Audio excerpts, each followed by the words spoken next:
My name is Beckie Sugden. I'm an agent at ICM Partners and Primary Talent. I'm based in the United Kingdom. I look after artists such as Anderson.Paak, Russ, Gucci Mane, and lots of rock and metal as well, Ghostemane, Suicide Silence. What does a booking agent do? So in the most simplest form, an agent books shows, they book festivals, they book private events, and they do this all in a strategic way. Everybody works for the artist, basically. So the artist is at the top of this tree. They will have a manager who oversees the whole team and the artist's interests.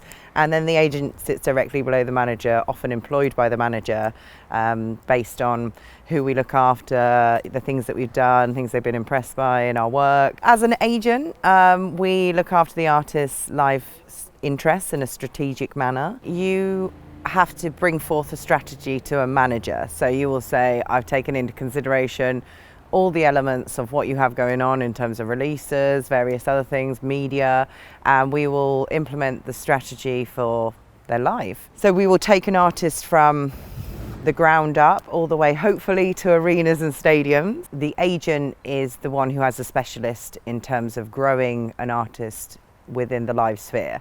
So a manager has to have a general picture and overview of all the elements, but then they will employ specialists, a specialist PR, a specialist agent, to do those jobs to make sure the artist's career can be as successful as possible. We've become a lot more powerful within the system.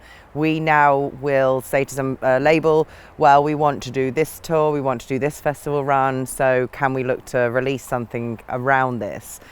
Which is something that's very much changed in my career. It used to be you go into a planning meeting and the label would say, we're releasing then, book something around it.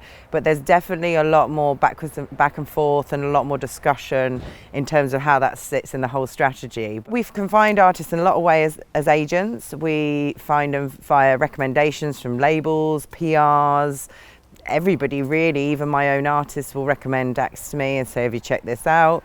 And then we have to go and pitch to the artist. So we have to say, here's what I do, here's who I work with, here's what I can do for you, and here's why I'm right to be your agent. A lot of the time you will go and look on their socials, see what contacts they've got there, reach out to them, and then begin the pitching process and hope they reply to you.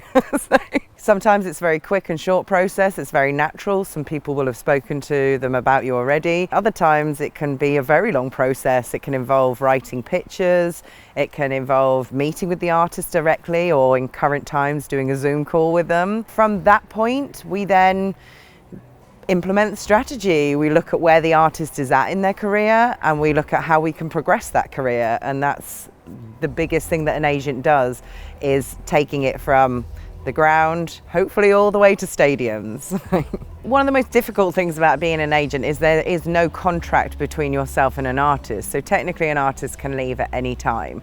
So it's very important to have a strong relationship with the artists, with the managers, with the whole team, to be honest. Unfortunately, the artists can leave at any time. Usually that's because they don't feel the agent is doing their job properly, or they don't feel like they're getting the festivals or the looks that they want. But it can be for a lot of other reasons. There are agents who poach stuff as well. So they will come and try and take your acts off you. But again, it's about those relationships being super strong between yourself, the artist, and the team to hopefully defend yourself against those advances.